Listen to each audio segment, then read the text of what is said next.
Good morning, sir. Hope you are having a good day. Good morning, Parul. Yes, I'm having a great day. So, sir, let us just introduce ourselves first. So, I am Parul Dhingra and I am pursuing law from UILS, Punjab University, Chandigarh. And I'm in third year of my 5-year BA LLB course. And I'm Achintya Soni. I'm also from UILS Punjab University and I'm currently pursuing third year of my BLLB course. So, now for the viewers today, we have with us Mr. Manish Demla, sir, and he's going to be a part of our interview series at Tathya. At present, Manish sir is a partner at Kocher and Company law firm, and he has an immense and enriching experience of 14 years as an alternative dispute resolution lawyer, come corporate lawyer. And sir has a solid list of achievements to his name in his professional life that this interview would certainly fall short of naming all of them. So, sir, with your due permission, shall we start with the interview questions? Yes, Parul. Thank you so much. Thank you for the wonderful introduction. We can start. Okay, sir. So, sir, before we ask you any questions about your amazing career journey, we are really curious to know that what was that eureka moment that you decided that you are going to pursue law, and or is it luck by chance that you landed up in law school? Thank you for the question, Parul. I would say there wasn't any eureka moment as such. I was a commerce student pursuing BCom from Delhi College of Arts and Commerce, and I wanted to become a chartered accountant. I had even started with the foundation course. But my parents advised me that CA is a very difficult course. It takes a lot of years. They said you pursue law instead. Anyone can clear law exams. So that's how law happened. At that time, I did not know that there is an entrance exam for Delhi University. So it was a shocker for me when I was in the final year when I came to know that I'll have to give an entrance as well. So I studied for it, got some decent marks. It wasn't that I wanted to change the world by becoming a lawyer or I had any special skills which I thought were more suited to the legal profession. It was purely a matter of convenience, and I'm glad that it happened. I'm very happy with the fact that I took this decision and I am a lawyer. I would say that there's this very famous quote which I really like. I'm not sure who can it be attributed to. Probably it was the American author Mason Cooley, but I'm not too sure. It was that life is what happens to you when you're busy making other plans. So my plan was to become a CA, but suddenly it wasn't a eureka moment, but it was just that one fine day my parents tell me do law, and I'm also like, okay, I'll give up on CA and I'll pursue law. Well, that's great. We are really grateful to your parents that we have such an amazing lawyer in this legal field. So, sir, coming to the next question. So, just like you mentioned that you have initially graduated in from a commerce degree and then you did a law degree. So, if not CA, if not law, then what would be your career alternative? I would have loved to become a teacher. I think I have this skill of taking some very complex concepts and explaining them in a simple manner. I used to teach my batchmates in school and college. After having become a lawyer and having gained some experience, I've been trying to teach a few things to the other lawyers in my law firm. That is something which gives me a lot of gratification when I see my mentees or my juniors doing well in the profession. And I think for these two reasons, one, the fact that I am good at it, I believe I'm good at it. And second, that it's very gratifying that I would have wanted to be a teacher probably, if not a lawyer. Indeed, sir, you are really good at it because I've seen your short videos on alternative dispute resolution and it is really amazing. Thank you. Thank you. So, Achintya, would you like to ask the next question? Yes, sure. So, sir, would you like to tell the viewers about your journey in law school? Like, how was it, and what all did you go through? That there's a lot in law school to learn, and a lot that a student goes through. So, what was your journey in law school? So, Achintya, as I already said, it wasn't very intentional initially to get into law school. So, for the first 3 semesters, I was completely clueless. And I would say that my law school journey can be divided into these very two distinct halves. The first was the first 1.5 years. So it was a 3-year law course. The first 1.5 years, I was still grappling with, the fact that I had to travel from RK from North Campus every day. I used to attend almost all the classes. My only focus was to score well in the exams at that time. But no matter how hard I tried, I couldn't score more than 55%. 60% and above was first division, and that is something that I was aspiring for. But no matter how hard I studied, I couldn't get beyond 55. So one fine day, there was a eureka moment during law school, not before joining it, and this is when I had a lot of realizations. I obviously realized that I was not on the right path and I needed to course correct. The first thing that I thought about was how to get good marks. And I believe it will be helpful for any law students who are here watching this. So I realized that it is not what you study. More than that, it is what you answer in the what you write in the answer sheet and how you write it. So I devised my own ingredients of scoring well in law exams. The first thing was neatness, obviously. So I would draw margins on both sides of the paper, try to write in as good a handwriting as was possible for me. I used to have a terrible handwriting, and I still have, but to the extent it was possible, I tried to write it at least in a legible manner. The second thing that I did was that I realized that examiners are very impressed if you give some point of view of your own in the answers. So at the end of every answer, I used to put a conclusion section, giving my own view as to whether if it's about a case or if it's about the development of a particular law, how it has progressed and where does it need to go, or if it is in the right direction, or if there's a leading case which has been decided, in my view, whether it is being correctly decided or not. So I think that is something which really impresses the examiners. If you've given your own point of view and it is rational, it makes sense. Third thing that I did was that I wanted to make sure that I'm attempting the entire paper, because if you've not attempted the entire paper, you're going to miss out on marks. So we used to have 8 questions and we had to attempt at least 5 of them, 20 marks each. So that would mean that there'll be about 35 to 45 minutes, 35 to 40 minutes that you have to answer each question. And I used to ensure that after 25 minutes, after spending 25 minutes on each question, I start with the conclusion section.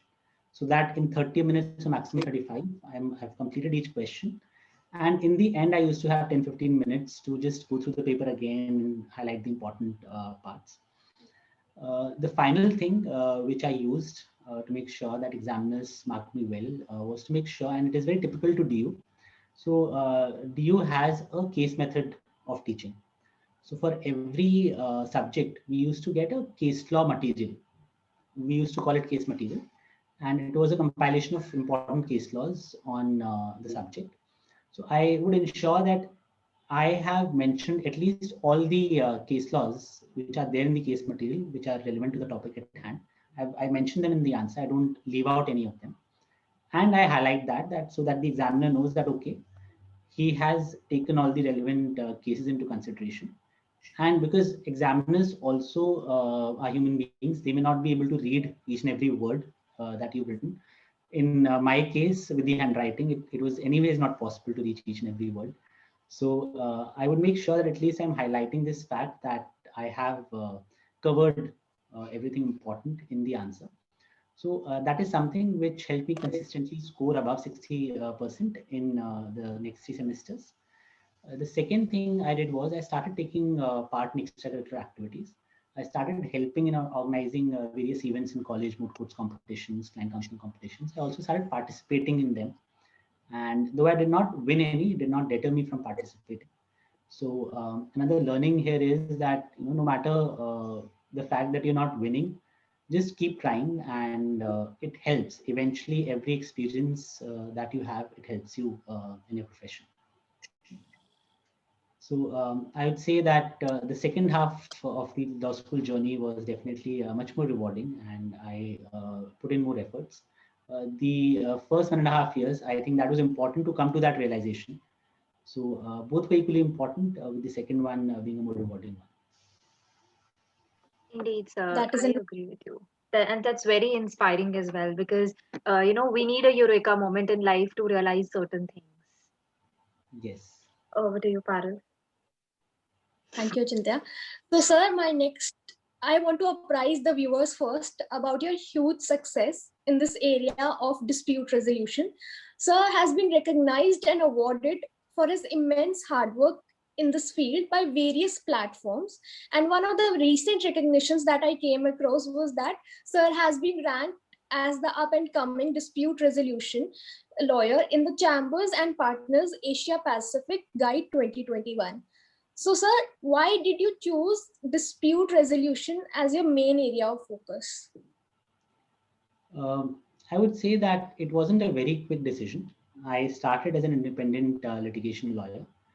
But when I joined Pocher & Co., I was a shared resource between the corporate team and the IPR team. So the first couple of years, I was not doing any dispute resolution or litigation at all. After a couple of years, one of the corporate matters that I was doing went into a dispute, and I assisted with the litigation. And slowly, one matter became two became four, and in a year or so, I was handling an equal amount of corporate work and dispute resolution work. Um, I can't pinpoint the exact reasons why I eventually gravitated towards dispute resolution, but I feel the whole idea of appearing before the courts or for arbitrators, putting forth your case, that was a little more interesting for me. And when I was not doing that in the couple of years, when I was not doing any litigation at all, I was really missing that feeling. So I believe that is something which made me gravitate to dispute resolution. But having done both, I would say that if you are doing good work, it doesn't really matter whether you are into dispute resolution or you're doing corporate work. As long as you're getting good work and you're being remunerated for it, it's perfectly fine. Really depends on every individual's choice. I just found dispute resolution a little more interesting. Right. That's great, sir. Over to you, Ajantya. So, sir, how does your expertise in dispute resolution help you in corporate work, and you can say vice versa? I would say that if, for instance, a corporate lawyer knows how a potential future dispute is going to play out in courts, he or she will be able to advise his clients much better.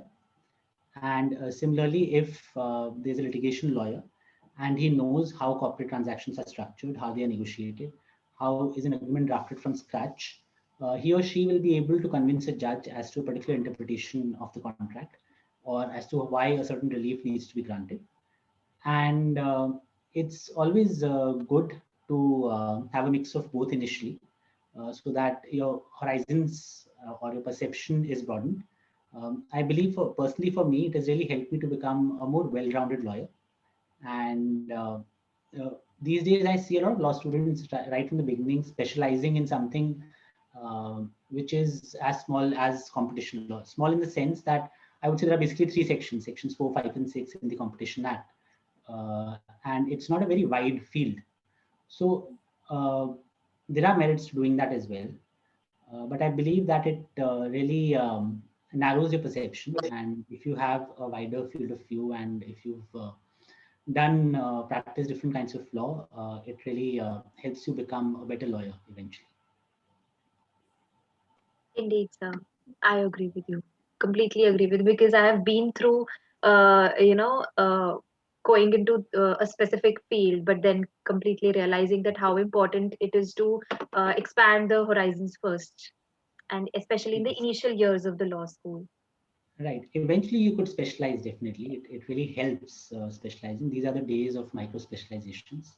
So it helps if you specialize at some point or the other, but it may not be a good idea to specialize right in the beginning of a career. Yes, sir. Over to you, Parul. I just got a question in my mind. Sir, would you mind answering it? I hope you don't.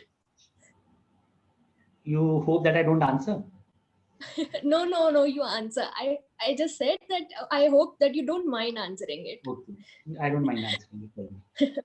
So, sir, would your has your expertise in dispute resolution helped you in your personal life or in your real life while dealing with people around you? That's a difficult question to answer. I would say that when you're a lawyer and you know that each and every word of yours matters.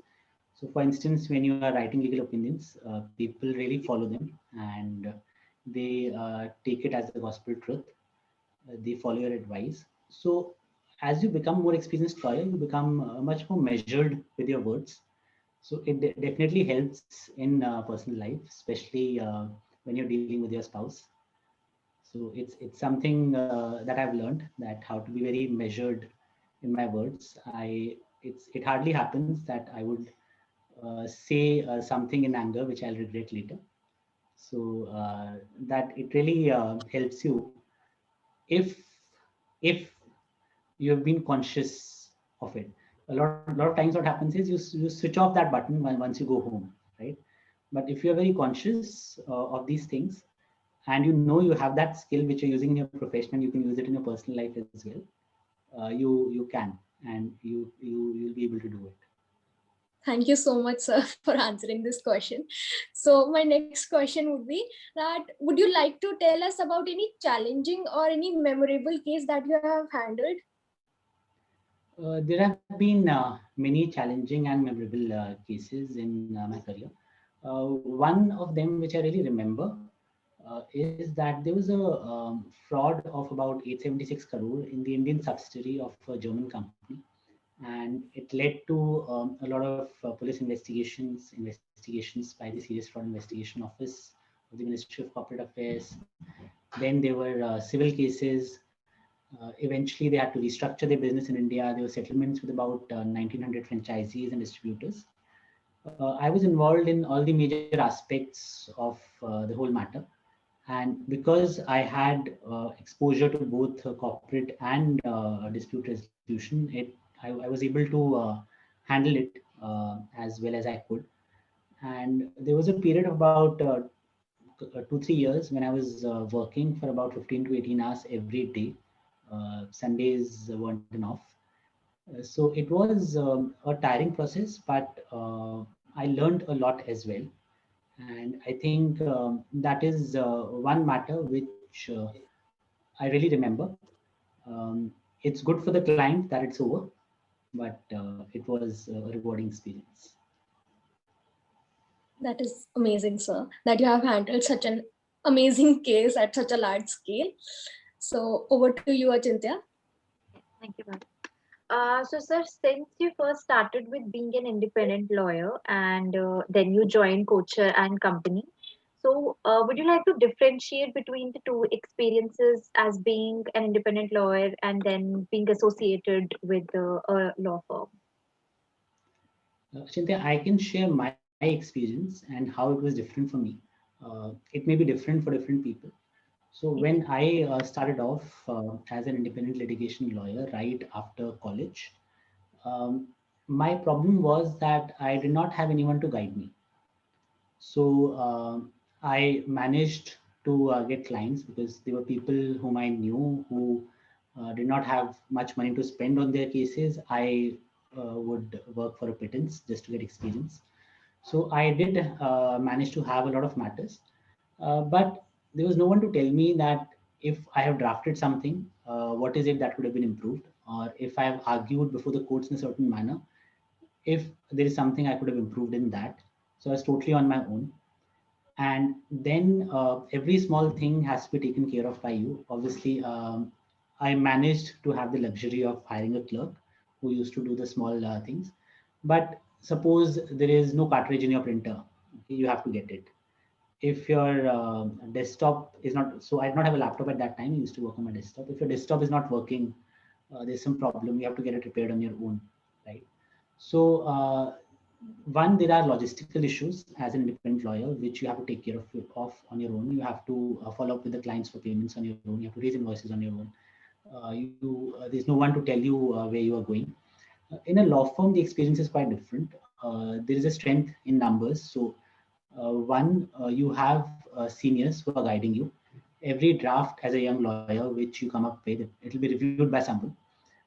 It may be a different matter whether the senior has enough time to guide you why you've done something which could have been done better, how it could be done better. It is also possible the senior may not have time, but you learn by observing. You've seen a document going through different versions.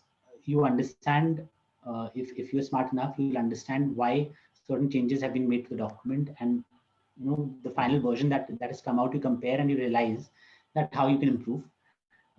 Similarly, even while arguing, there could be some colleague of yours who's with you who could give you feedback on how you could have performed better. That is something which really helps you become a better professional, and as an independent lawyer, it is lacking. And second, all your logistical things get taken care of, right? So if there's a problem with my laptop, there's an IT department to take care of it. For the invoices, there's an invoice department to raise the invoices. There's an accounts department to follow up on payments with the clients. So you can focus on your work rather than focusing on these peripheral things. So that's definitely much better. Another thing is the kind of clients that you cater to. As an individual lawyer, most of the clients which will come to you would probably be individuals. There could be some corporates here and there, but if you're working with a top law firm, you will be working with the top corporates, and the whole experience is of dealing with an individual client and dealing with a corporate client is quite different. Indeed, that's a really, you explain it so well. Over to Yes. So, sir, my next question is that what is that one factor that you would like to give credit to for your incredible journey from being an associate and now being a partner at Kocher and Company, and then being a successful person as a whole? I would say that one thing that has really helped me is that I've constantly tried to learn and grow and get better. And even today, every month or so, I reflect on what I'm doing well, what aspects of the profession I can improve, and how I can get better. So I think this attitude of continuously trying to learn and grow, that has kept me going.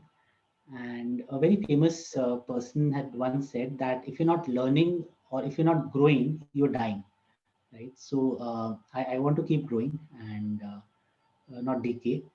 So that is something which has helped me succeed in life.